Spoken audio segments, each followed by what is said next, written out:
مصر بتتغير، كلمة بنسمعها كتير الفترة اللي فاتت، بس الأهم إن احنا نسمعها إن احنا نعيشها ونشوفها. الدولة حالياً بتقدم خدمات كتير لتنظيم الأسرة، وكلها بشكل مجاني تماماً، زي العيادات المتنقلة أو الخط الساخن.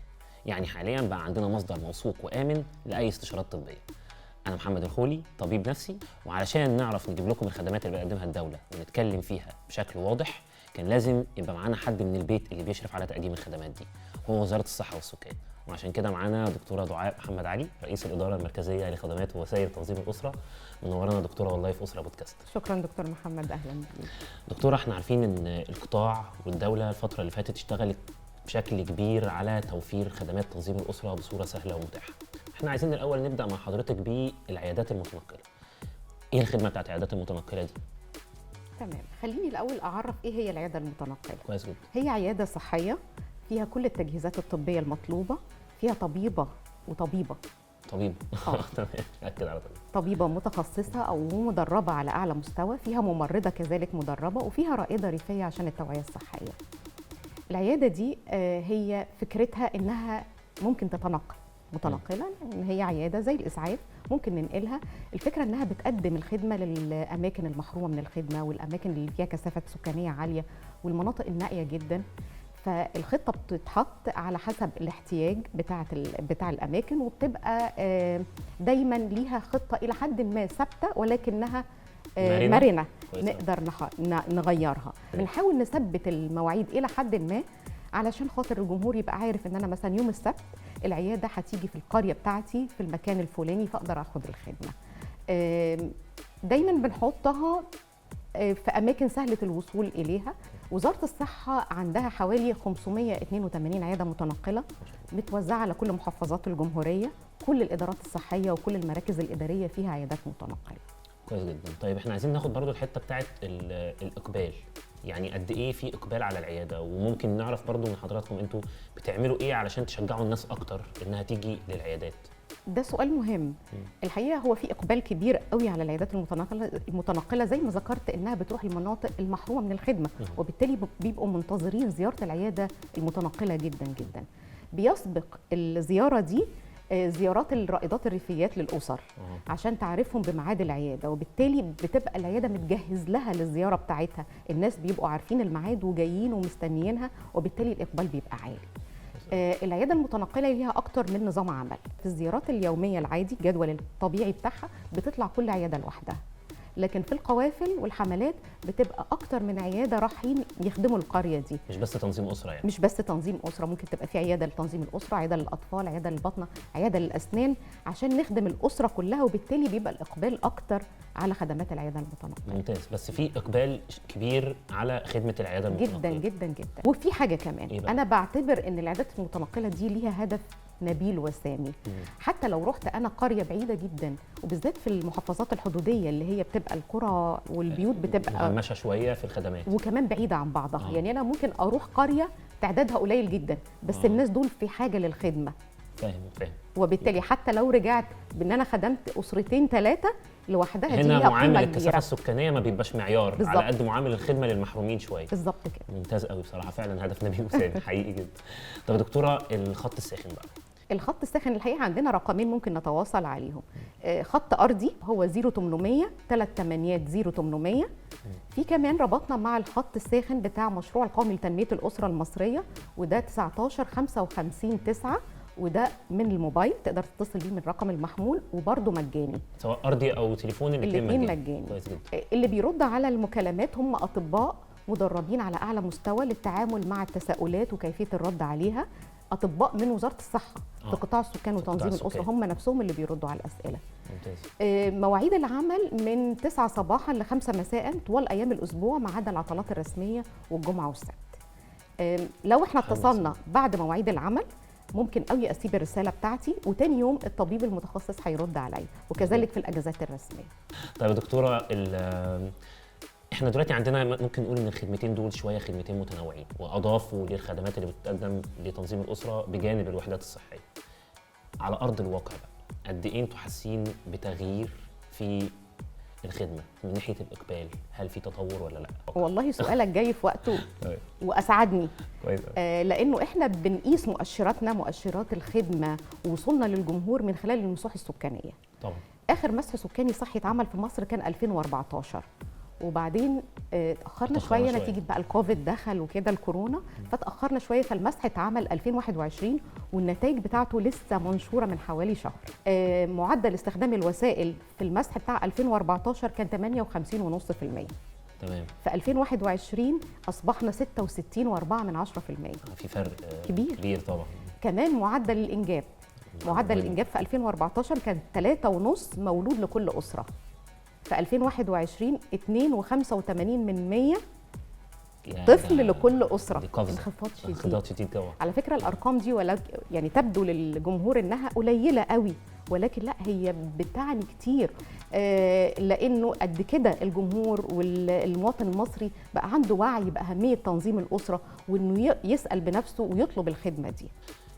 على يعني مستقبل شويه، على ال5 سنين الجايين، تمام، احنا شايفين خدمات تنظيم الاسره فين؟ يعني ايه الخطه بتاعت حضرتك؟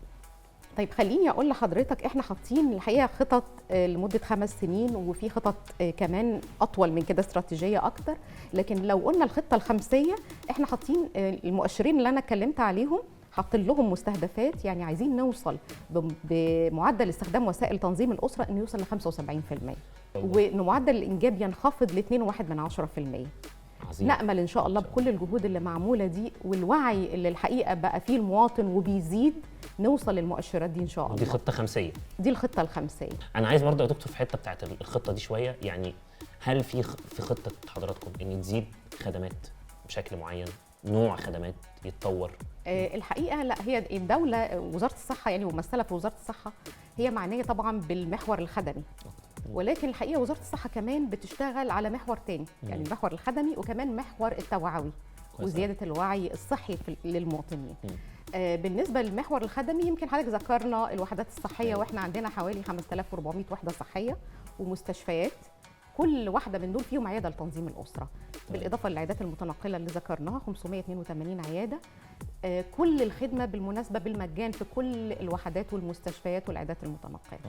من الخدمات الجديده اللي احنا عاملينها تنوع الوسائل. من ضمن الحاجات في حاجه عندنا حاجه اسمها احتياجات غير الملباه، يعني السيده او الزوجين عايزين يستخدموا وسائل تنظيم الاسره ولكن ما بيستخدموش.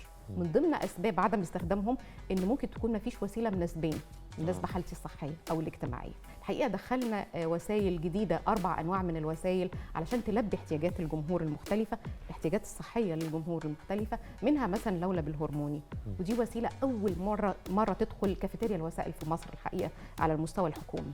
كنا شغالين بالنحاسي، دلوقتي اضفنا كمان عليه اللولب الهرموني. بالظبط، وده بيناسب مجموعه من السيدات اللي ممكن عندهم مشاكل صحيه مع اللولب العادي، عندهم نزيف او عندهم مشاكل مع الدوره الشهريه، ده بيناسبهم قوي اللولب الهرموني. كمان في اللولب اللي هو الشجيري او اللولب المالتي لود، وده احنا بالذات منزلينه عشان يناسب التركيب اللولب اثناء الولاده القيصريه، نظرا لانه اكثر ثباتا، يعني ما يحصلوش طرد تلقائي بعد التركيب.